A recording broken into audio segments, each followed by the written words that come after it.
vai continuar o que a gente viu na semana passada a respeito do sétimo mandamento e vamos reler as 3 perguntas do breve catecismo que dizem respeito ao sétimo mandamento.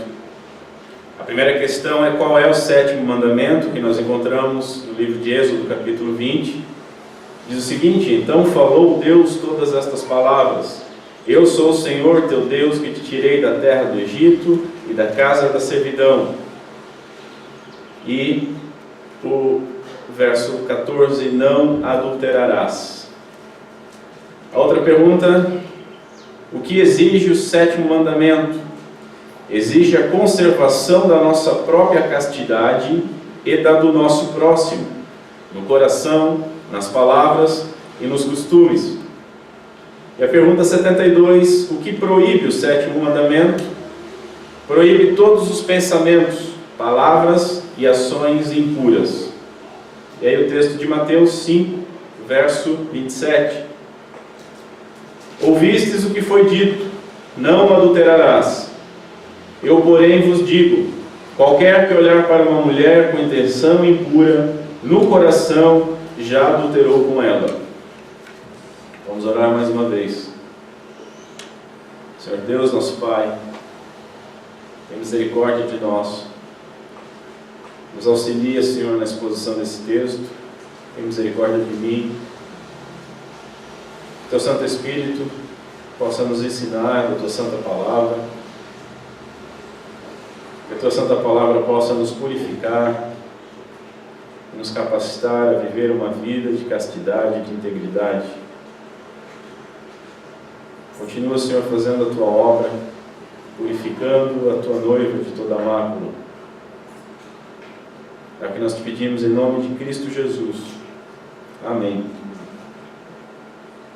Senhores, na primeira exposição desse texto, nós vimos que, assim como todos os outros pecados, o pecado do adultério, ele é primeiramente contra Deus. Então, quando alguém comete o pecado do adultério, esse adultério é em primeira instância para com Deus, para depois ser com o cônjuge. Nós vimos também que o adultério contempla a transgressão de todos os 10 mandamentos. Ele não honra a imagem de Deus, ele faz uma imagem de Deus menor, ele faz a pessoa ter um outro ídolo, ele faz a pessoa mentir, ele faz a pessoa cobiçar as coisas do próximo, ele faz a pessoa ser um assassino, porque ele faz com que essa pessoa odeie todo aquele que venha se levantar contra a prática do adultério. Essa pessoa não tem capacidade de honrar o Shabá, e essa pessoa também não honra nem pai, nem mãe, nem o seu, nem o do seu cônjuge, nem da pessoa que vai adulterar, nem, por fim, o nosso Pai Eterno. Então, nós entendemos que todos os 10 mandamentos são vituperados pelo adultério. Por fim, esse foi o objetivo principal da exposição passada. Nós vimos que o adultério, ele fere a glória de Deus, ele fere a manifestação da revelação pactual de Deus a respeito de Cristo e a sua igreja. Ela fere aquilo que nós podemos chamar de a pregação visível do Evangelho, que é o casamento entre um homem e uma mulher, que tem como símbolo maior, como figura maior para nos ensinar o casamento final de Cristo e a sua noiva. De maneira que Deus, ele sempre tratou a idolatria e a rebelião do seu povo como uma forma de adultério espiritual. Sempre que o seu povo adulterou pecou por idolatria ou alguma outra forma para com Deus, Deus considerou isso um adultério para com Cristo Jesus.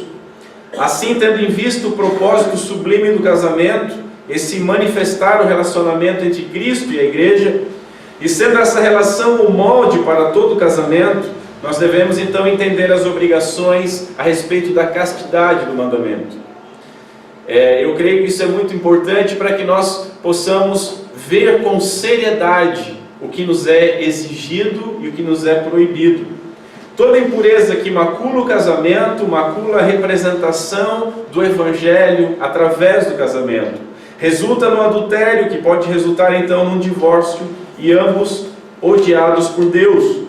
Daí nós temos a importância desse primeiro entendimento, para que a impureza do casamento ela seja então temida, ela seja então odiada, ela seja evitada a todo custo, e para que fique claro a sua hediondez e a perversidade do adultério.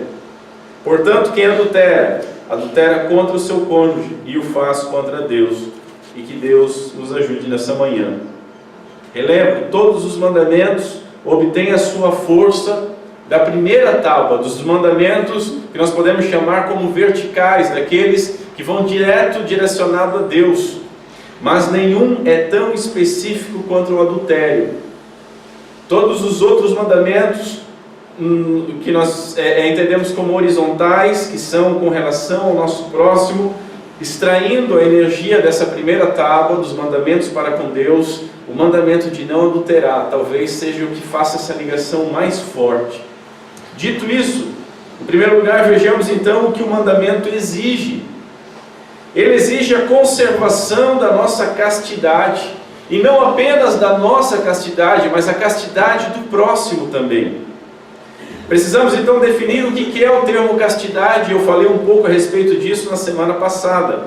Muitas pessoas entendem, talvez por um ranço do catolicismo, que castidade é abstinência sexual, ponto final. E não é isso. Nós não podemos reduzir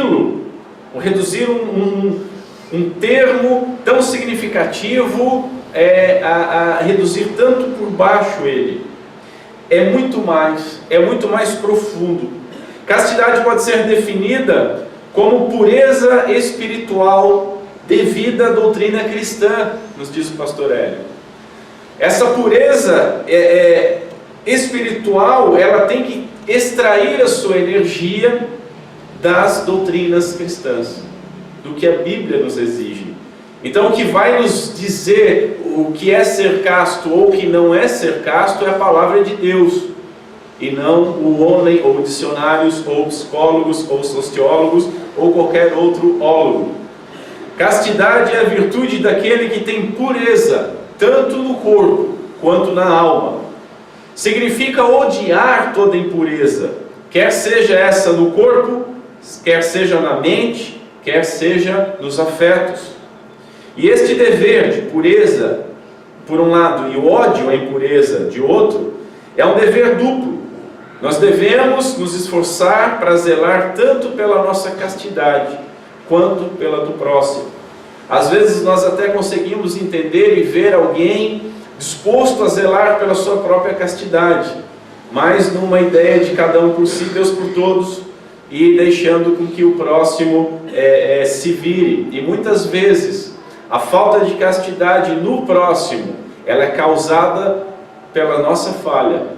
Muitas vezes a pedra de tropeço somos nós mesmos. Muitas vezes nós acabamos fazendo o nosso próximo cair.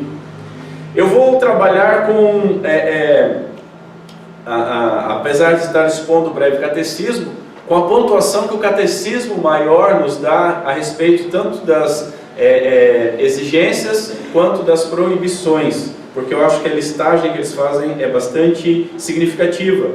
Então o catecismo maior, na pergunta 138, ela vai listar os deveres do sétimo mandamento, e começa dessa forma: castidade de corpo, mente e sentimentos. Ora, nós vimos o seguinte: Cristo Jesus, ele não está complicando a lei, ele não está modificando a lei, isso tem que ficar bem claro. Ele está simplesmente exercendo a sua função de profeta, e ele está explicando a lei para aqueles que foram duros de coração e foram tardios em entendê-la. Ora, o que tinha se tornado como conceito é que o adultério só é caracterizado quando você é pego em adultério. E não é isso. É muito mais do que isso. Não é nem só quando você é pego, porque a gente vê muitas vezes, principalmente quem está fazendo um trabalho pastoral, as pessoas que caíram em adultério e quando são pegas, as lágrimas vertem facilmente dos seus olhos. Mas o problema é quando não são pegos. E o problema do adultério principalmente é quando esse adultério não se consuma necessariamente no ato carnal, mas ele é praticado de outras maneiras, por impurezas. Então Cristo, explicando a lei, ele diz o seguinte: eu, porém, vos digo, qualquer que olhar para uma mulher com intenção impura no coração, já adulterou com ela. A gente abrindo o espectro desse verso aqui, faltaria tempo na nossa vida para nós conseguirmos listar esses olhares, ou tudo que demanda a respeito disso. É óbvio que envolve, esse mandamento ele envolve o sexo. Quando fala em olhar, é óbvio que ele envolve também masturbação, mas além do corpo e mente, ele envolve também os sentimentos. Você pode não ter adulterado com nenhuma mulher ou com nenhum homem, mas você pode nutrir um sentimento por outra pessoa que não é o seu cônjuge, e você está cometendo adultério. Você pode inclusive estar com o seu cônjuge com a cabeça em outra pessoa, em outro lugar, e isso é adultério. Paixões, desejos. Continua o Catecismo Maior: palavras e comportamento. Palavras e comportamento são passos que podem nos levar a viver em adultério. Veja, assim como Jesus ensinou que o ódio e um xingamento é assassinato, ele está dizendo que, como xingamento, aquilo que nós falamos a respeito de uma pessoa pode ser caracterizado como um assassinato e pode nos fazer réu, como ele vai trabalhar no verso 22, né? Estará sujeito a julgamento do tribunal aquele que xingar o seu irmão. Então, aquilo que nós falamos é muito importante, e aquilo que nós falamos pode sim caracterizar um adultério. De que maneira? Falando indecências, falando vulgaridades, torpezas, levando piadas sujas, fazendo comentários sujos a respeito de homens, mulheres. Isso também é errado, isso também fere o mandamento. Veja o comportamento. Quanto do seu comportamento tem feito o seu próximo adulterar? E nós podemos ver isso inclusive dentro da igreja. Me chamou a atenção, e para quem sabe ler nas entrelinhas, vai entender o que eu estou falando. Eu fui numa comunidade uma vez visitar, onde era muito sério, muito rígido, homens para um lado, mulheres para o outro, e as mulheres todas deveriam estar de saias. Mas assim como nós às vezes não entendemos como é que um corpo feminino cabe numa calça uns 4 números menores, eu não conseguia entender como é que os corpos daquelas mulheres conseguiam caber naquelas saias longas até os pés, mas que eram muito pequenas. Talvez com um pouco de dedicação dava para ver pelo lado de fora o tamanho da roupa, a etiqueta, onde que foi feito. E o comportamento nos corinhos, só corinho de igreja, e uma movimentação de uma ginga de quadril digna de um bom pagode. E aí? O que adiantou a saia ser até o tornozelo? O que adiantou separar homens de mulheres, se o comportamento delas ainda está de maneira lasciva? Eu lembro, numa outra comunidade que eu frequentei, que os músicos ficavam no palco, porque os pastores sempre podiam ter um espiritual, aí tinha que tocar música, enfim. Mas incomodava muito, e era falado isso, e chegou a ter que ser chamado a atenção de mulheres com saias curtas sentadas no auditório, que do palco se tinha uma visão panorâmica, e você tem que chamar a atenção disso. O comportamento é muito importante, é muito sério. Nós devemos preservar a castidade em nós, mas também a do outro. E aí não adianta vir com aquele negócio, a maldade está em quem olha. É muito fácil você fazer outro tropeçar e ainda botar a culpa no outro. Desde o Éden nós somos campeões em terceirizar as nossas culpas. Mas será que as mulheres precisam ser igual laranjas de feira? Estar expostas? Será que os homens também? Agora a modinha, né? Uns homens estranhos que fazem as coisas estranhas com o seu corpo. E aí tem que expor isso. Estou expondo porque eu me sinto bem assim. Sim, não é vaidade, não é orgulho, não é lascívia. Não. É cada um no seu quadrado, está certo. Explica isso um dia diante do juiz. Comportamento é sério, irmãos. Continua o catecismo. Vigilância sobre os olhos e todos os demais sentidos. Isso é uma obrigação. Vigilância sobre os olhos. E no nosso mundo, conectado à internet, televisão, nosso mundo de informações rápidas, a nossa vida parece um videoclipe. Você não consegue ver mais nem em filme, nem novela, nem noticiário alguma coisa que tem um plano longo. Só os filmes do Tarantino fazem isso, que ainda são violentos à extremidade. Mas é tudo videoclipe, é tudo cortado rápido. E nesse corte rápido das coisas, a vida passa como às vezes um comercial de um partido político, e vai colocando as imagens e pá, solta aquela imagem. Eu não estou falando de mensagem subliminar, porque não há nada de subliminar. Eu falei semana passada, você tem que vender creme dental com mulher de biquíni, fio dental. Você tem que vender graxa para o carro, óleo de carro com mulheres e homens sarados, palito de fósforo. A mídia, todo o marketing trabalha com esse materialismo e faz esse elo. O que nós temos assistido? O que nós temos olhado na internet? Isso é muito sério. É de uma responsabilidade muito grande. Ninguém é obrigado a nada. Eu sei que muitas vezes você vai entrar num site de notícias, você vai entrar num site de pesquisa, você vai entrar em algum site, tem um banner, tem alguma coisa piscando, tem alguma coisa acenando. Mas ser tentado não é pecar. Agora, dar vazão à tentação é sim. O que nós temos visto na televisão? O que nós temos colocado dentro das nossas casas, na frente dos nossos filhos? Mas não só isso.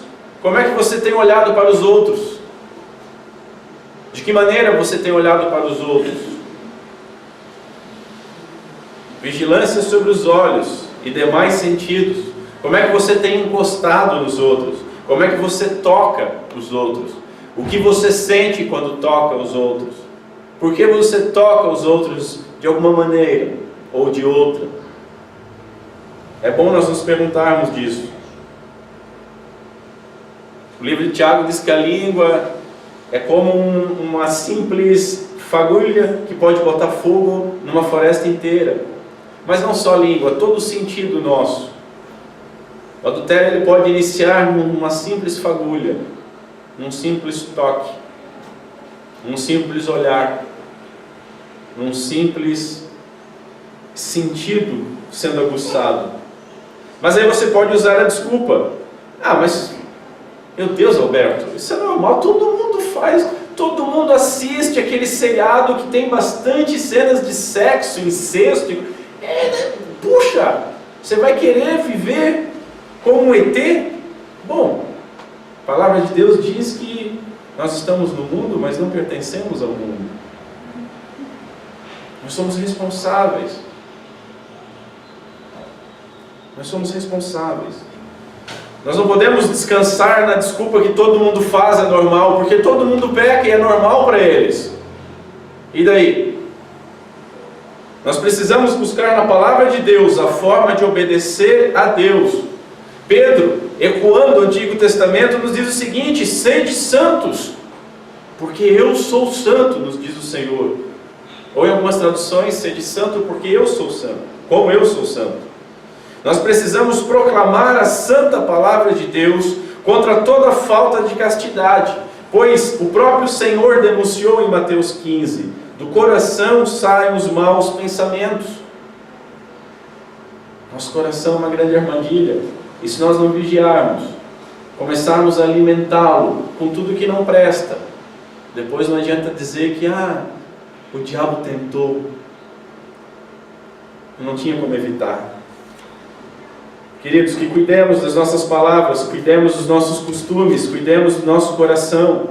Continua o catecismo maior, devemos ser temperantes. O que é isso? Agir com equilíbrio, no comer, no beber. Fiz tal coisa porque eu estava embriagado. Puxa, é uma boa desculpa. Devemos buscar a companhia de pessoas castas. Há uma luta muito grande entre os teólogos de internet, ou os missionários, porque há um mandamento do populacho, um dito do populacho que diz: dize-me com quem andas que eu te direi quem és. E aí os teólogos de internet e alguns missionários mais abertos gostam de dizer o seguinte: mas Cristo Jesus andou com prostitutas e cobradores de impostos e ladrões e assassinos. Tudo bem. Como é que ele andou com essas pessoas? Indo na onda? Fazendo as mesmas coisas? Aprendendo com elas? Jesus, depois de caminhar com ladrões, com prostitutas, com cobradores de impostos, quando ele chegava de novo no núcleo dos apóstolos, ele já estava com molejo, jeito, e aí? Ou será que ele era o sal que salgava os outros? Então a desculpa para você ter, às vezes, amizade que te leva para a lama, de que Jesus andava com pessoas assim, eu estou sendo luz para eles, cuidado com essa desculpa. Porque muitas vezes não é você que está salgando, é essa pessoa que está te adoçando. E a gente sabe o caminho dessa doçura toda. Devemos evitar más companhias. Más companhias corrompem, já nos diziam os nossos avós, e eles estavam corretos. Nós devemos entender, eu já falei com alguns irmãos que eu tenho mais contato, da síndrome de manada, de como, quando há um agrupamento de pessoas, a moral desse grupo, ela é feita, formada e levada a termo pela moral mais baixa e nunca pela mais alta. É por isso que acontecem espancamentos coletivos, estupros coletivos, saques e toda essa baderna. Pessoas muitas vezes que não cometeriam tal crime sozinhas, quando estão com um grupo, é nivelada a sua moral por baixo. Da mesma maneira, com quem que você tem andado? Essa pessoa tem puxado a sua moral para baixo ou para cima? Quem tem ensinado quem? Continua o catecismo: vestir-se recatadamente. Eu já falei um pouco sobre isso, mas vou falar mais. E há pouco tempo recatado virou xingamento no Brasil, né? Recatada, essa é uma pessoa muito recatada, a bonitinha recatada do lar, como se é mulher legal mesmo, é mulher sem pudor, seminua, voltando bêbada de baile funk. Esse é legal, essa está empoderada, mas a recatada hoje é feio, a inversão de valores. Ai daqueles que chamam o mal de bem. O que é recatado? É reservado, que possui pudor, que zela pela própria reputação. E aí eu volto a perguntar: como é que você se veste? Nós devemos cuidar muito. Nós devemos zelar pela castidade do próximo. Meu querido irmão, minha querida irmã, não use a desculpa que a maldade está no outro, quando você está fomentando a maldade do outro. Às vezes as roupas podem cobrir até os pés, mas por que a necessidade de serem tão justas? A gente vê dentro das igrejas calças que poderiam ser feitas quase com um Papa Nicolau com elas. Qual a necessidade disso? Qual a necessidade dessa exposição toda? Ah, todo mundo usa, é moda. A porta é estreita, meus irmãos. A porta é estreita. Ah, mas então daqui a pouco você vai começar a medir as saias. Não, eu não vou medir ninguém. Quem convence é o Espírito Santo. Quem julga é Deus. E é muito legal quando as pessoas dizem: ah, você não tem nada a ver com isso, porque só Deus pode me julgar. Não se preocupe, Ele vai julgar. E a má notícia para você é que talvez o seu comportamento já faça parte do seu julgamento, segundo Romanos capítulo 1. Talvez você já tenha sido entregue para um comportamento lascivo. Como que nós nos vestimos? Como que nós nos portamos? Que tipo de roupa que nós vestimos?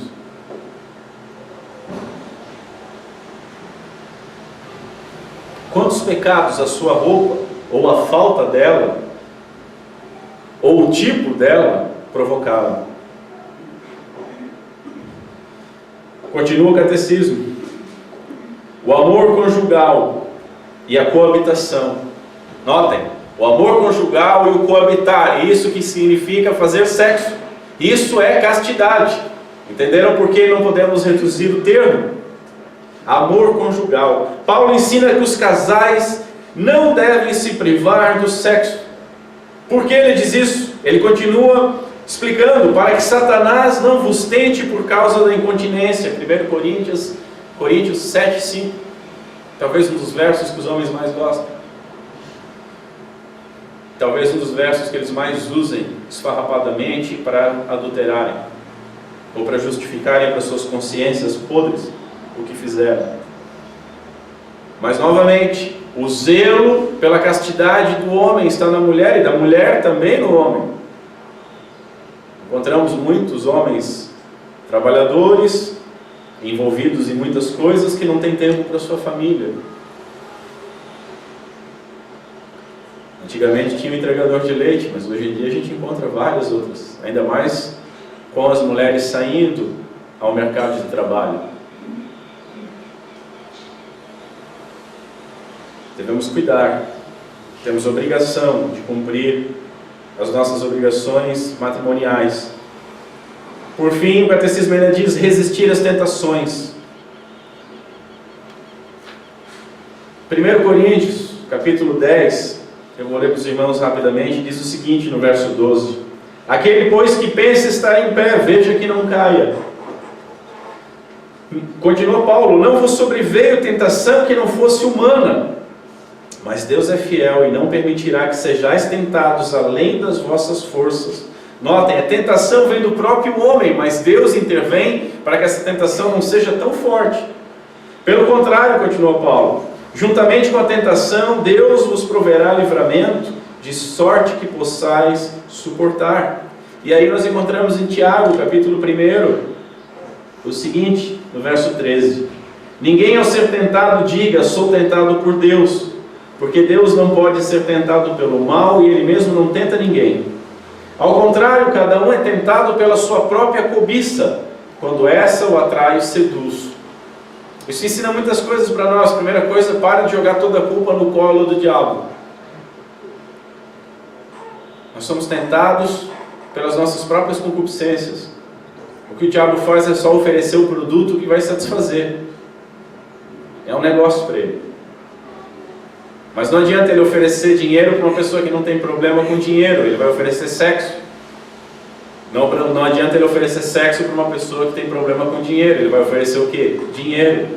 Ele vai oferecer o que a nossa própria cobiça vai nos atrair e nos seduzir. E aí continua Tiago: então a cobiça, depois de haver concebido, dá luz ao pecado, e o pecado, uma vez consumado, gera a morte. Em segundo lugar, vejamos então que o mandamento proíbe, apesar de já termos falado alguma coisa no que ele exige. O breve catecismo nos diz o seguinte: ele proíbe todos os pensamentos, palavras e ações impuras. Mas se eu deixar só no ar assim, a gente não entende. Então vamos para o catecismo maior de novo, pergunta 139. O que ele proíbe? Além da exigência dos deveres, Todos esses deveres que nós lemos até agora, explicamos até agora, ele exige que nós não sejamos negligentes com nenhum desses deveres. Ele também condena adultério, óbvio, e a fornicação. E aí na fornicação o bicho pega.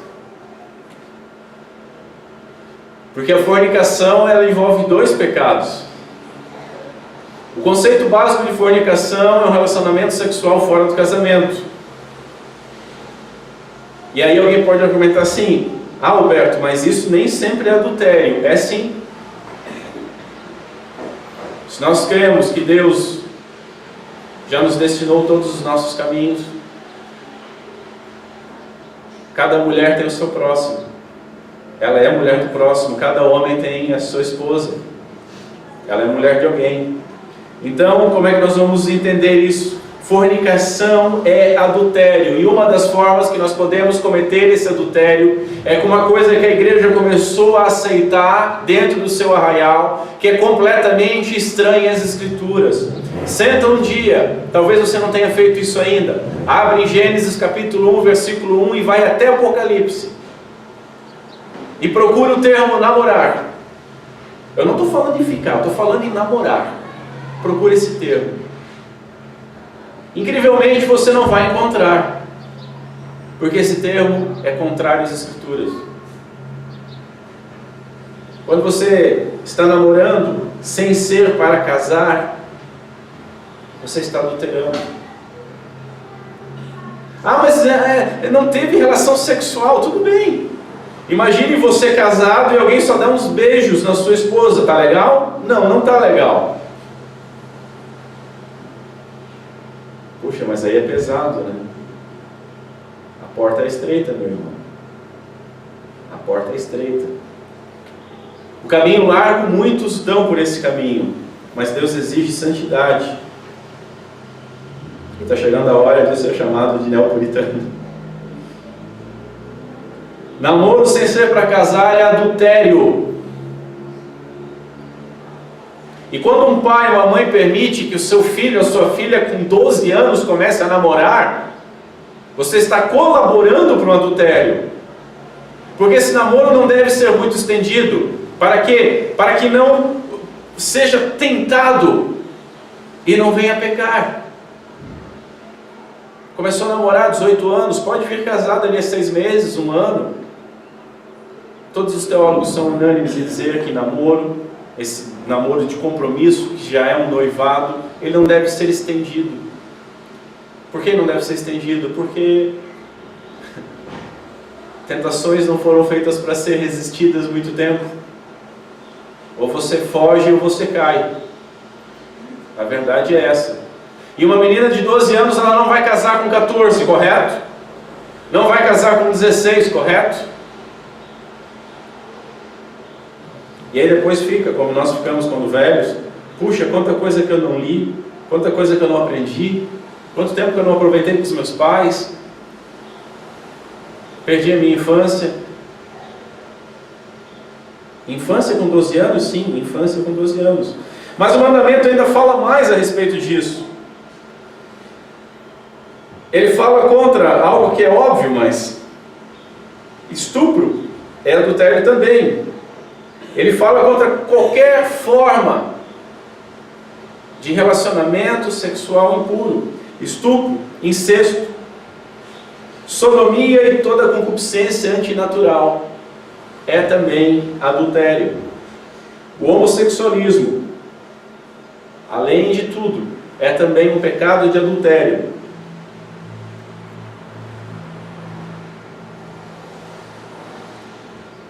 Não existe casamento homossexual. Aprendam isso. Ah, mas a lei diz... não interessa o que a lei diz, interessa o que a Escritura diz. A Escritura diz em Gênesis capítulo 2, verso 24: deixará o homem pai e mãe, unir-se-á a sua mulher, e serão ambos uma só carne. Esse é o princípio do casamento. Ponto. 2 homens podem estar juntos, podem ter direitos civis, Pode ter até algum louco que chame em alguma igreja e dê algum tipo de bênção. Mas isso não é casamento, ponto. E por que é adultério? Porque Deus formou o homem para se casar com uma mulher. E aquele homem que está se relacionando com outro, ambos tinham mulheres. Entenderam a lógica da coisa? Mesmo porque na figura que Deus nos deu do noivo Cristo Jesus com a noiva, há uma forma estabelecida por Deus. E essa forma não é politicamente correta, mas é a forma bíblica. Eu não estou aqui atacando homossexuais, de maneira alguma. Eles têm os seus direitos iguais aos nossos. Eles devem ser respeitados, eles devem ser cuidados, eles devem ser amados. Mas eles não podem colocar a agenda deles sobre as Escrituras Sagradas e dizer o que a Escritura deve ou não dizer. Esse é o ponto. Toda imaginação, continua, toda imaginação, pensamento, propósito e sentimento impuro, desde o coração corrupto aos atos, ao que vemos. Nós pecamos por imaginação, por pensamento, por propósito e por sentimentos impuros. Toda comunicação corrupta, ou torpe, ou mesmo somente ouvi-las, de novo, piadas, músicas, conversas, olhares lascivos, comportamento impudente, vestuário indecoroso. Já falamos bastante a respeito disso. Agora tem um termo interessante aqui: proibição de casamentos lícitos e permissão de casamentos ilícitos. E notem que isso aqui foi escrito no século XVI. O ataque dos casamentos lícitos, a proibição. Nós vemos isso na igreja romana, a qual os puritanos tinham combates constantes. Então, a proibição do casamento de um padre, isso vai dar porcaria. O dom de castidades, castidade na área sexual, de não ter uma parceira, isso é dado para poucos, muito poucos.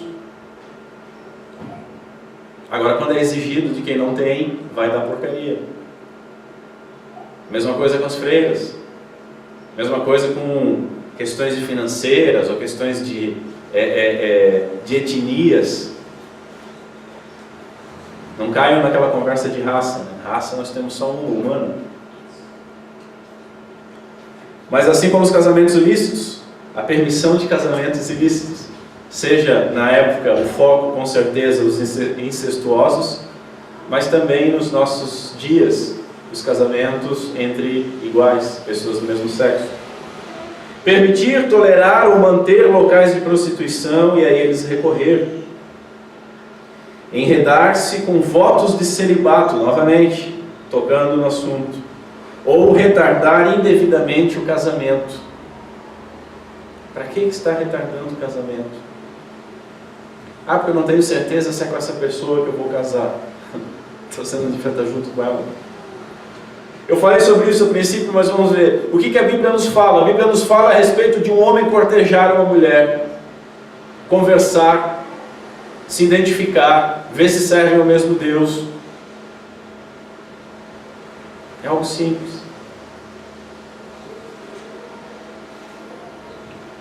Continua. Ter mais de um cônjuge ao mesmo tempo. Óbvio, adultério. Também o divórcio ou abandono injusto. Divórcio ou abandono injusto, porque a Bíblia contempla casos de divórcio, seja no adultério, seja no abandono do lar, ou algo talvez mais para os dias de hoje, na violência. Nós não podemos obrigar uma esposa que apanha constantemente do marido a casar, a honrar os seus votos. O marido já quebrou os votos quando deixou de ser marido. Mas se não for por um motivo justo, o divórcio vai gerar adultério. Acompanhar-se de pessoas corruptas, a gente já falou sobre isso de alguma maneira. Canções, o que você tem ouvido? Essas músicas da MPB são tão bonitinhas. Eu não escuto os proibidões do funk. Eu ouço essas músicas aqui de MPB, são tão lindas. Você já prestou atenção na letra de verdade que você está assoviando? Os casos extraconjugais, os garanhões, a corrida atrás das mulheres como se fossem cães no cio. Canções, livros, figuras. Os puritanos não tinham ainda a internet, a TV como nós temos, mas já haviam as ilustrações.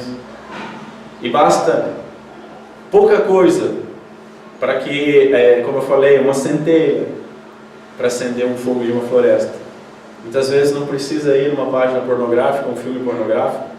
Basta às vezes um comercial de lingerie na hora errada. Enfim, que nós vigiemos. Livros, figuras, danças lascivas. Existem danças hoje que você vê um casal não casado dançando, que você não sabe quando que começou o relacionamento sexual entre os dois ali na dança. A verdade é essa. E você sabe que eu não estou falando besteira. Espetáculos lascivos. Ah, puxa, eu fui ver tal teatro, tinha umas cenas assim, mas pô, era tão interessante. É cultura. A gente pode chamar o que quiser de cultura hoje em dia. Chegaram ao cúmulo de colocar meia dúzia de mulheres vestidas, se urinando, e dizer que isso era uma manifestação de empoderamento feminino e era uma cultura. Eu nem vou falar do espetáculo dos macaquinhos, poupá-los disso. Espetáculos lascivos e todos os demais estímulos à impureza. Querido, cada um sabe o seu limite e não deve bagunçar o seu limite. Se o seu limite é determinado tipo de filme, não assista. Determinado tipo de série, não assista. Determinado tipo de programação, não assista. Determinado tipo de desenho animado, não assista. Eu não sei qual é o seu limite, mas você é responsável. Você não pode se expor à tentação e dizer, ah, caiu por causa da tentação e a culpa é do diabo. Atos de impureza contra nós mesmos e contra o outro.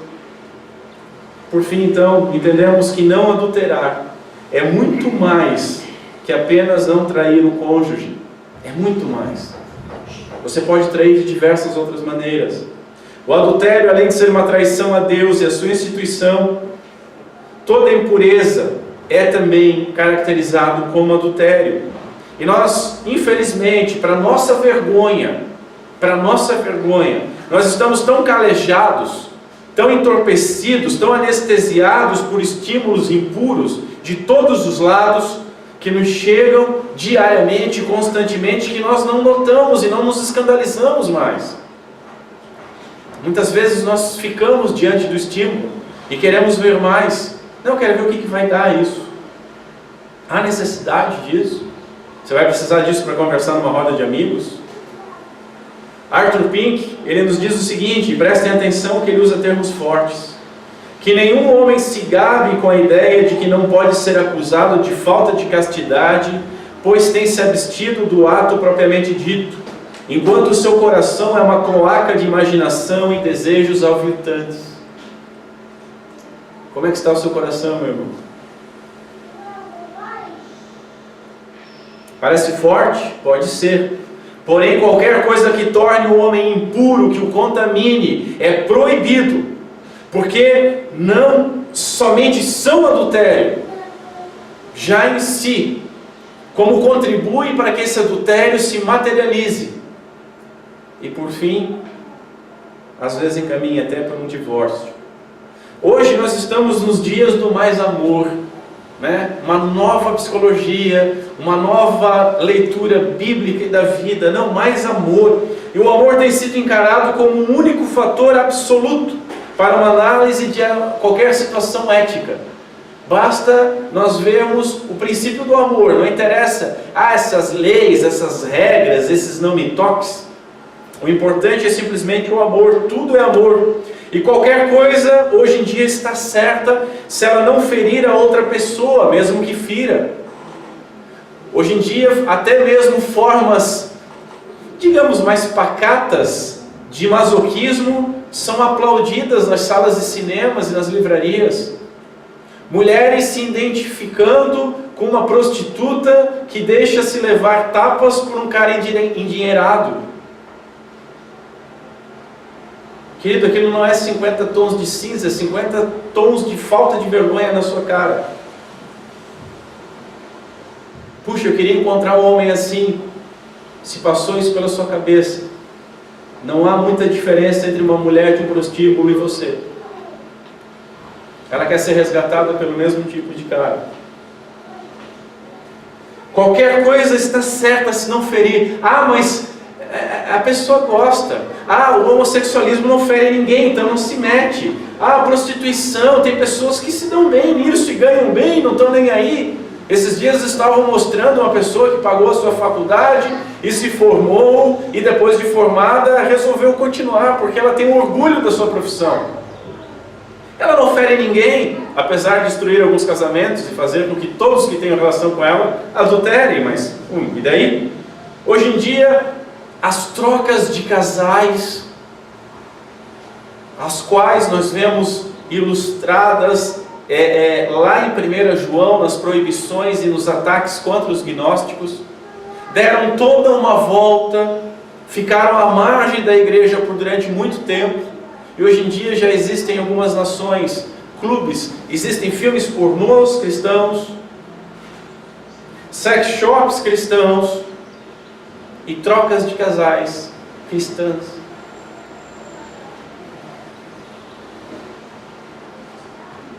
Bem diz a palavra de Deus que os olhos e o inferno nunca se saciam. Isso é a mais pura verdade.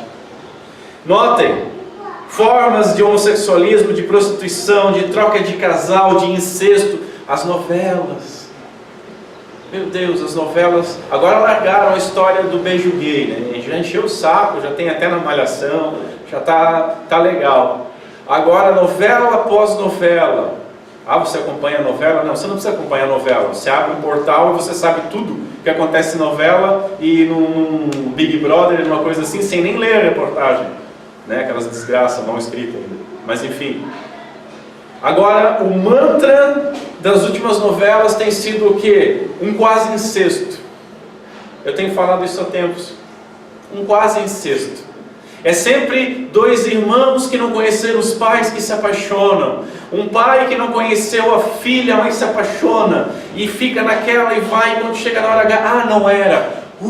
Que bom. Vocês não entendem que isso está sendo trabalhado constantemente? Para que quando ocorrer, você diga o seguinte: o que importa é o amor. Eles se amam, é tão lindo esse amor deles. Esquerdopatas ficaram chateados porque alguns homens de verdade lutaram para tirar das escolas um livro infantil a qual um rei queria casar com a sua filha. E como a filha não quis casar com ele, ele a prendeu numa torre e deixou morrendo de fome. E aí os defensores disso, não, isso é para causar uma discussão e para fazer com que as crianças entendessem que isso é errado. Sim, crianças de 6, 7 anos lendo isso, se acostumando com essa ideia, até que alguém sugerisse uma problematização e dissesse: e se a sociedade visse diferente? Ou será que essa menina não foi muito intransigente? E aí começa, ideias têm consequências. Ideias têm consequências. Quantas vezes nós estamos lendo um livro, vendo um seriado ou um filme, aonde nós encontramos um marido turrão por algum motivo, ou uma esposa turrona por algum motivo, ou doente por algum motivo. Como um grande líder pentecostal agora estava com a esposa doente e largou ela para casar com a filha de um apóstolo, porque ele não podia cuidar dela doente. É um bom pastor esse. Enfim. E aí nós vamos ver esses filmes, esses seriados, e você vai se envolvendo com a história. E aí vão se trabalhando, olha como esse marido é ruim, olha como essa esposa é ruim. E aí ela encontra um homem, uma mulher fora, que é tudo que ela sonhou, trata bem, valoriza, e no final você já está torcendo por esse casal. Não, ela tem que deixar o outro mesmo, ela tem que ser feliz, ela tem o direito de ser feliz. Acordem, nós estamos constantemente sendo disciplinados, doutrinados a aceitar o erro, a ver pelo outro lado, a encarar as coisas como mais amor, mas isso não é amor. O amor, ele inicia em Deus, somente em Deus, e ele é retribuído a Deus como forma de obediência. E essa obediência nos leva a amar o próximo. E amar o próximo não é aceitar esse tipo de coisa. O certo e o errado não podem ser definidos pelo mantra de mais amor, de maneira alguma. Que mal hades alguém, não fere ninguém, fica na sua, com o seu puritanismo, fica na sua, com a sua tacanhez. Não posso ficar. O certo e o errado são definidos por Deus na sua palavra, ainda que fira você, ainda que me fira. Toda união sexual que não seja através do casamento, obedecendo às exigências de Deus, é adultério sim, e é maldita aos olhos de Deus. Nós temos de ficar atentos e vigiar. Quando nós deixamos as Escrituras de lado, nós somos influenciados pelo bombardeio midiático e as suas ofertas constantes de luxúria. Nós devemos nos encher com a palavra de Deus. Nós devemos vigiar constantemente os nossos sentidos, aquilo que nós vemos, aquilo que nós tocamos, aquilo que nós ouvimos. Músicas, livros, cinemas, revistas e principalmente TV e internet têm enchido a nossa mente, têm transformado as nossas salas e os nossos quartos num ambiente pior do que de um prostíbulo. Propagandas que muitas vezes nós achamos engraçadinhas. Nós devemos nos perguntar, será que precisa de uma mulher seminua para vender gasolina? Ideias e paradigmas contrários às Escrituras. Nossos sentidos, meus irmãos, eles são avenidas que têm sido entupidas com lixo. E esse lixo, ele tem um destino, ele vai direto no nosso coração. John Bunyan tem um livro muito interessante, da cidade da alma humana, feita pelo rei El Shaddai. E aí o diabo ataca a cidade humana, e ele ataca por 5 portões. Os portões são tato, olfato, visão, audição, os 5 sentidos. É uma alegoria maravilhosa, mas bate forte. Nós temos que vigiar. E como a nossa natureza carnal, ela prefere o que agrada a ela, essa batalha acaba sendo desleal. Querido, não se engane, nós somos corruptos. Nós temos uma natureza carnal, nós aguardamos ser revestidos de incorruptibilidade. Então, meu amigo, se você ficar na frente de alguma coisa, analisando, não, estou só, está tranquilo, quando você vê, a água já te levou. Não caia nessa. Não fique diante disso. Não seja hipócrita igual algumas pessoas que dizem, não, mas as reportagens de tal revista são muito boas. Eu ouvi isso há muito tempo. E vocês sabem qual a revista, eu não vou fazer propaganda para ela. Agora, se você notar o seguinte, e eu posso falar, eu não tive nunca problema com essa revista. Tive problemas em outras áreas. E garanto para os irmãos, é terrível. Mas se vocês olharem as reportagens dessa revista, todas as reportagens apontam para a luxúria e para a lascívia. É o melhor carro, é o melhor vinho, é o melhor queijo, é o melhor tipo de hotel e as melhores mulheres vendidos juntos.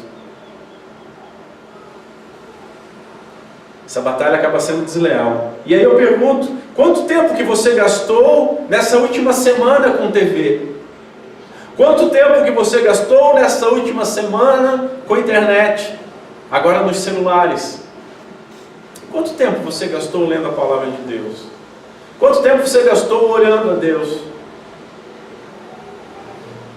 Ai, pastor, está muito difícil aguentar determinado tipo de coisa. A minha esposa tem feito isso, e no trabalho tem uma menina que faz aquilo, e meu Deus, é capaz de dizer, eu estava vendo um filme. Guarde o teu coração, se enche com a palavra de Deus. Eu espero que os irmãos tenham compreendido por que eu associei adultério carnal ao espiritual na semana passada. Porque todas essas coisas nós temos que pensar o seguinte, elas ferem diretamente a pregação visível do Evangelho, do relacionamento entre o noivo, Cristo Jesus, e a sua noiva, a qual ele veio purificar. com seu sangue, que a qual aguarda ansiosamente o dia das bodas, o dia do casamento.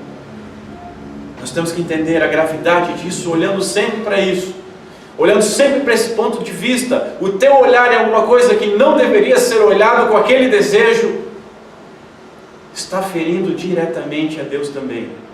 É uma forma de adultério espiritual.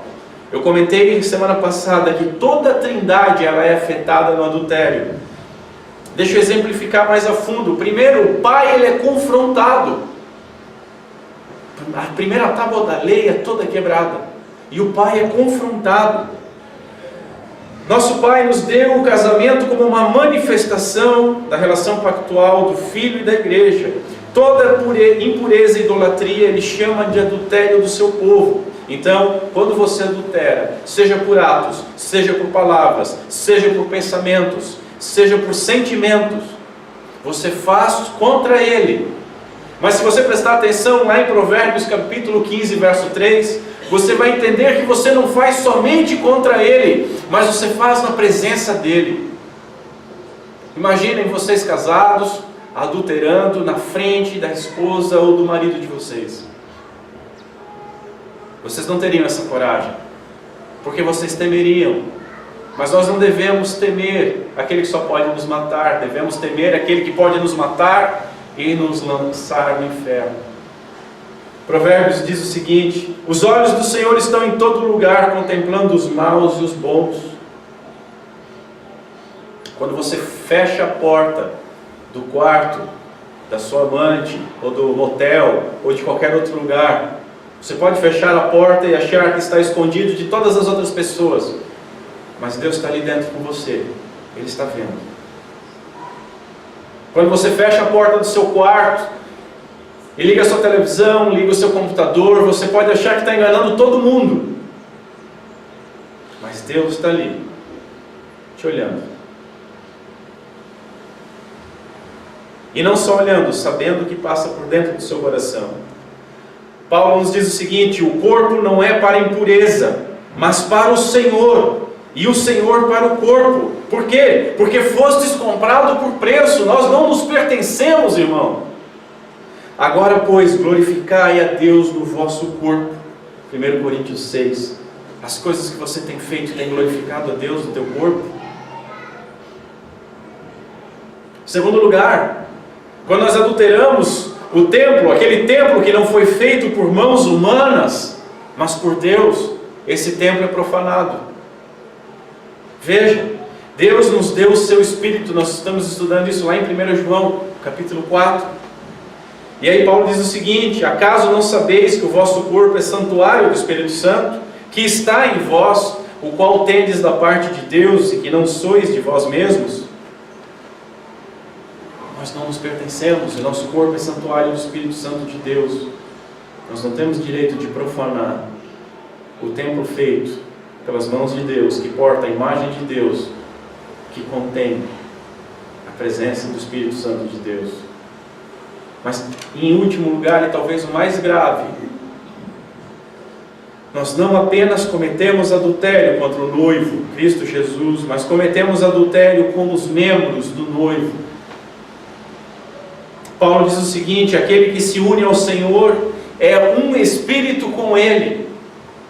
Entendem a relação? Paulo depois vai dizer: olha, eu estou falando de Cristo e a igreja, quando ele começa a falar em Efésios a respeito do casamento.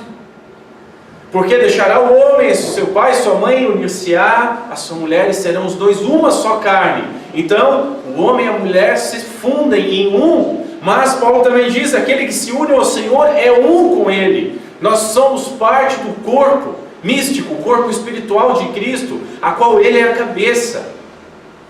E nós fazemos parte desse corpo. Quando você adultera, sendo um com o seu cônjuge, você macula o seu cônjuge. E você macula Cristo Jesus, o Santo de Israel. Paulo ainda diz o seguinte: não sabeis que os vossos corpos são membros de Cristo? E eu, porventura, tomaria os membros de Cristo e os faria membros de uma meretriz? Absolutamente não, ele diz. 1 Coríntios 6. mas é o que nós fazemos quando adulteramos. Paulo ainda complementa assim: ou não sabeis que o homem que se une à prostituta forma um só corpo com ela? Porque, como se diz, serão os dois uma só carne. Quando você adultera, você está maculando o seu cônjuge, mas você está maculando a pregação do Evangelho, o templo do Espírito Santo. Você está na presença do Pai, mas você é um membro de Cristo, e você está adulterando o corpo celestial de Cristo. Você entende a gravidade disso? Nós tornamos não só Cristo participando do corpo de uma meretriz, mas a sua esposa, o seu esposo participando do corpo de uma meretriz. E como nós somos corpo de Cristo, no adultério de um cristão, toda a igreja é maculada. Toda a igreja, o corpo celestial de Cristo, é maculado por esse adultério. Você compreendeu o tamanho da infâmia, a desgraça terrível, a brutal hediondez que é o adultério? Quão abominável é o adultério? Vou recorrer de novo a Arthur Pink, que ele diz o seguinte: se Cristo ficou indignado quando viu a casa do seu pai transformada em covil de ladrões, e os irmãos lembram disso, quão mais abominável aos seus olhos deve ser aquela perversidade que deprecia o templo do Espírito Santo numa pocilga imunda, e que mistura os membros do seu corpo com corpos de prostituta. Oh, meu irmão, que luta terrível! Que luta terrível! Não bastasse a nossa natureza corrompida, tudo ao nosso redor fomenta a corrupção. Mas Cristo conhecia os perigos a qual nós estaríamos sujeitos, e Ele inspirou o seu servo Davi a orar, de uma maneira que deve ser a nossa oração também. Diz Davi no Salmo 51, cria em mim, ó Deus, um coração puro, e renova dentro de mim um espírito inabalável. Não me repulses da tua presença, nem me retires o teu Santo Espírito. Lava-me do meu pecado. E lembrem, Davi orou desta maneira, depois de adulterar. Que isso possa ser a nossa oração, não depois de adulterarmos, mas que seja aquilo que nós vamos clamar para não cairmos nessa transgressão. Ah, irmãos, a lei ela é obrigatória, ela nos ordena o que nós devemos fazer. Muitos legalistas replicam apenas a lei dizendo, faça isso, você tem que fazer isso, se você não fizer isso, você vai para o inferno. Mas nós não encontramos a salvação na lei. A Bíblia nos ensina duas coisas. Ela ensina a soberania de Deus em exigir que nós obedeçamos a lei. Sim, Ele é soberano e Ele pode exigir o que quiser de nós. Mas a Bíblia também nos ensina a incapacidade do homem em obedecer. E aí nos perguntamos o que fazer.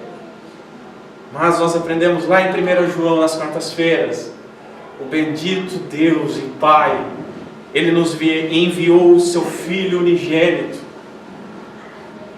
para morrer por pecadores, nos ensina João, dos quais eu sou o principal, nos ensina Paulo, dos quais você é o principal também. O mandamento, apesar disso, ele é definitivo, não importando se conseguimos ou não conseguimos cumpri-lo. Não estamos mais debaixo da maldição da lei, mas a lei é sempre o nosso parâmetro. Nós devemos nos analisar humildemente e confessar que ninguém nunca vai ter, antes de ter o seu corpo glorificado, nunca vai ter o controle completo dos seus pensamentos. E pelos pensamentos nós também adulteramos. Portanto, com humildade, nós dependemos de Cristo sempre, nós devemos depender de Cristo Jesus sempre, em primeiro lugar, lutando contra o pecado em humildade. Não podemos pecar por orgulho, quando não pecamos por adultério. Eu gosto muito do final do filme O Advogado do Diabo por isso. Que quando o rapaz ele se livra de todos os pecados a qual a figura do diabo fazia, ele instruía e tentava ou levava a fazer. Quando ele abre mão de tudo aquilo, ele se orgulha. E aí acaba o filme com o personagem que faz o diabo dizendo o seguinte: o orgulho meu pecado predileto. Se você tem se guardado do adultério, não se orgulhe disso. Porque é Deus quem efetua o querer realizar. Se você foi guardado disso, é pela misericórdia de Deus. E continue dependendo dela, porque quem estiver em pé, que cuide para não cair. Em segundo lugar, nós devemos descansar humildemente na sua graça e buscarmos sermos puros. Veja, ele foi punido pela lei. O que dizia a lei do adultério no Antigo Testamento? O que ela fazia com o adúltero? Obrigava a matar. O adúltero deveria ser morto. Mas nós somos adúlteros. E aí por isso nós olhamos para a cruz e dizemos: oh gloriosa cruz, na qual Cristo Jesus foi morto em nosso lugar, pelos nossos pecados. Eu tentei de toda forma mostrar que o adultério é muito mais que abominável e sério do que a igreja tem admitido. E olha que a igreja olha para o adultério com bastante raiva, às vezes até desnecessariamente.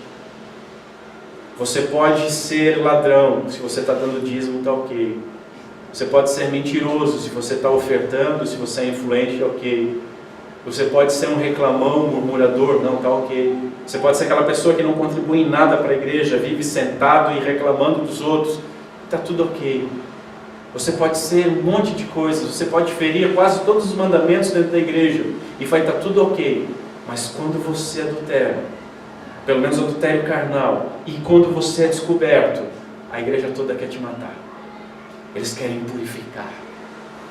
Isso nada mais é, meus queridos irmãos, do que uma forma de promover uma indulgência numa catarse.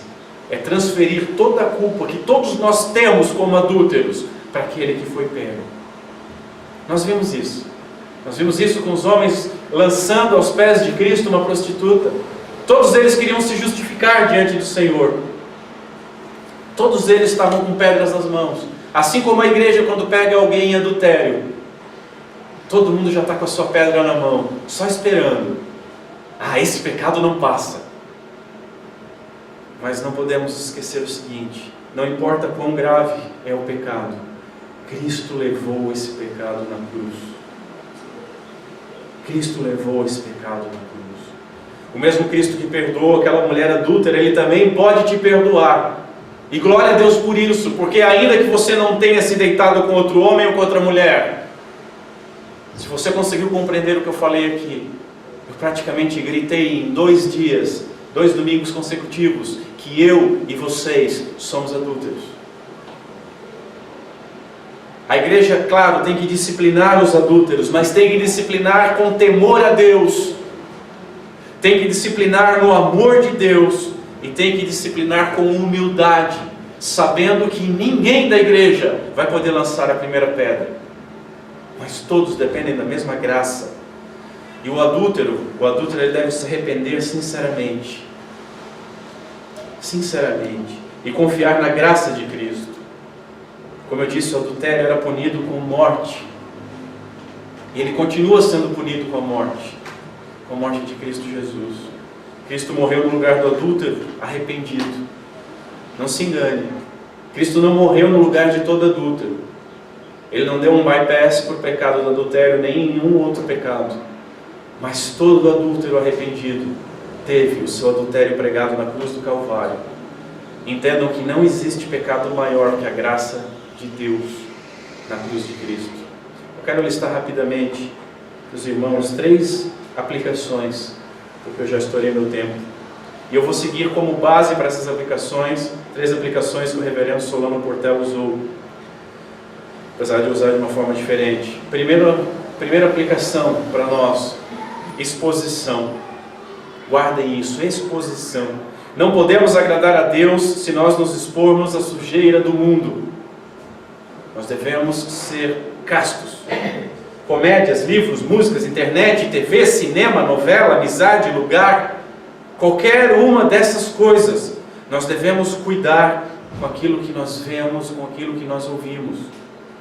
Sobretudo o que se deve guardar, guarda o coração, porque dele procedem as fontes da vida, diz Provérbios. Mas continua, que os teus olhos olhem direito, ou olhem sempre à frente. Para quê? para não te desviares nem à esquerda nem à direita, e para afastares os teus pés da maldade. Então, primeira coisa, exposição. Não há nada mais objetivo sobre a exposição do que Cristo Jesus aqui em Mateus capítulo 5. Depois de listar o adultério, qualquer que olhar para sua mulher com intenção impura no coração já adulterou com ela, Cristo diz o seguinte: se o teu olho direito te faz tropeçar, arranca-o, lança de ti, pois te convém que se perca um dos teus membros e que não seja todo o teu corpo lançado no inferno. E se a tua mão direita te faz tropeçar, corte-a, lança de ti, pois te convém que se perca um dos teus membros e não vai todo o corpo para o inferno. Eu falei um pouco sobre isso semana passada. É óbvio que nós não precisamos cortar mãos, pés, nem olhos, mas precisamos cortar tudo aquilo que nos expõe ao pecado. E como Albert Martin falou, não adianta você pegar uma faquinha sem ponta e fazer uns arranhãozinhos ao redor do seu olho, e pegar no seu pulso e fazer uns arranhãozinhos e dizer: eu estou cortando. Não, corta. Se você precisar não acessar internet, não acesse. Se você tiver que evitar filmes, séries, revistas, música, evite. O que é mais importante para você? Cada um sabe o seu limite. Segunda aplicação, ocupação. Esvazie a sua mente do mundo e ocupe com as coisas de Deus. Para de ouvir sociologia de boteco progressista em programa de auditório na televisão. Para de tentar descobrir por que as pessoas adulteram por links de portal de notícias. Todos eles trabalham para o Satanás. Você sabe disso. O homem trai mesmo porque isso é algo da espécie, porque antigamente ele procurava ter várias parceiras, e aí por isso é um instinto natural. Você não é animal. Se for, pelo menos ande de 4 como a capim, se comporte como tal. Mas se você é um homem remido no sangue do Cordeiro, se comporte como um homem. Pare de ouvir as coisas que não devem ser ouvidas. Esvazie a sua mente das coisas do mundo e ocupe com as coisas de Deus. Diz Paulo: tudo que é verdadeiro, tudo que é respeitável, tudo que é justo, tudo que é puro, tudo que é amável, tudo que é de boa fama, se alguma virtude há e se algum louvor existe, seja isso que ocupe o vosso pensamento. Filipenses 4. Depois você não sabe porque a sua vida dá uma porcaria. Você se enche de porcaria o tempo inteiro. E aí na dificuldade você tem o quê? Porcaria. Terceira e última aplicação, coragem. Talvez essa seja mais difícil. Não se importe em ser humilhado como José foi humilhado. José no Egito foi humilhado. A senhora dele queria se deitar com ele e ele correu. E pagou caro por isso. Ficou preso por isso, porque foi acusado de que ele queria alguma coisa. Não tenha vergonha. Não tenha vergonha dos outros rirem de você. Não tenha vergonha de ser chamado de Bíblia. Lá vai um Bíblia. Lá vai um puritaninho. Que orgulho se você for um Bíblia de verdade. Que orgulho se você tiver alguma coisa de um puritano de verdade. Que orgulho se você puder ser chamado de cristão.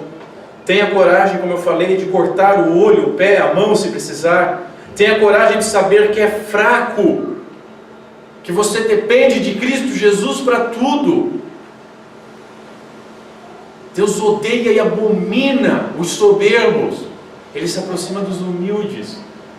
Se agarra nele e saiba que da aparência do mal, como eu disse, você não luta. Você não resiste, você resiste ao diabo e ele se afasta. A aparência do mal, você sai fora, você vaza. Porque a aparência do mal faz o que a árvore do conhecimento do bem e do mal fizeram com Adão e Eva. Eles começaram a ver e viram que era agradável. E foram tocar. E aí já era. Se agarre em Cristo e na sua graça. Saiba que se você caiu nesse pecado, e como nós vimos nesses 2 dias, todos nós caímos nesse pecado, seja homem, seja mulher, seja novo, seja velho. Cristo Jesus morreu no seu lugar. Então confia nele, peça perdão a ele e lute para se manter santo como ele é santo, casto, íntegro, puro. Abomine todas aquelas coisas as quais crucificaram o nosso Senhor. Nós somos muito bons para dizermos o seguinte: nós amamos a Cristo, eu amo o Senhor, mas muitas vezes nós amamos mais aquelas coisas pelas quais Cristo Jesus foi morto. Que amor é esse que você tem? Me explica. Que usemos da cruz do Calvário, da dor de Cristo lá, da vitória de Cristo sobre a morte em nosso favor, como uma ferramenta, como um combustível para odiarmos tudo aquilo pela qual fez ele ser crucificado. Que seja um combustível para você virar as costas daquelas coisas pelas quais ele veio te libertar. Ele morreu para te tirar disso. Não venha dizer que você pertence a ele se você continua nesse mar de lama. Fique em pé, curva sua cabeça e vamos orar.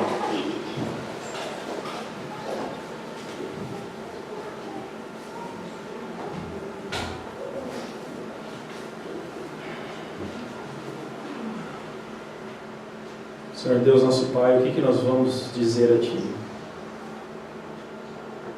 Nós somos pó e pecado, Senhor. Todos nós, em alguma medida, adulteramos constantemente. É certo que nós não temos o controle absoluto dos nossos pensamentos e sentimentos. Por isso, Senhor, nos ajuda. Nos ajuda a escaparmos, a fugirmos de toda forma de impureza, de tudo aquilo que vai fomentar a nossa própria concupiscência, a nossa própria tentação do coração e que vai fazer com que nós caiamos. Nos dá, Senhor, força e coragem para enfrentarmos essas coisas, abrindo mão, talvez até da nossa liberdade, abrindo mão talvez até dos nossos olhos, das nossas mãos, dos nossos pés, que não ousemos enfrentar aquilo que nós não podemos vencer sozinhos,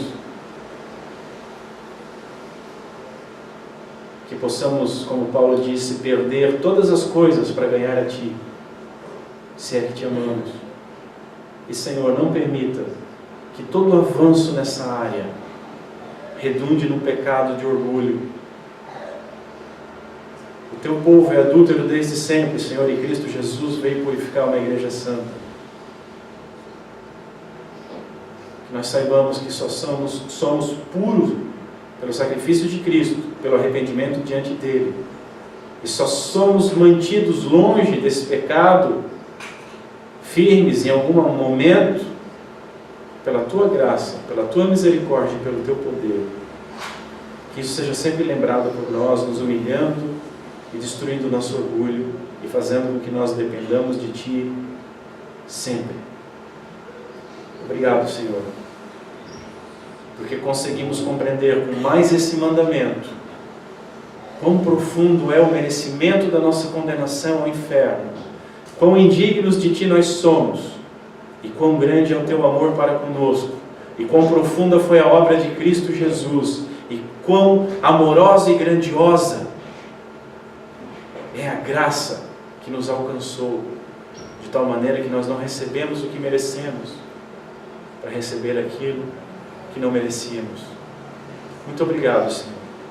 Que Teu nome possa ser glorificado em nossa vida, glorificado em nossa comunidade de fé, glorificado em nossos casamentos.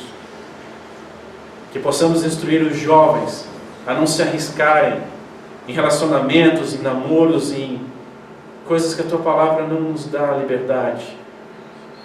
Que tenhamos ousadia de lutar contra o que todo mundo faz, para nos preservarmos, e que possamos receber as injúrias em Teu nome, com tranquilidade e serenidade. Pedimos essas coisas, Senhor, para a honra e glória do Teu santo nome, em nome de Cristo Jesus. Amém.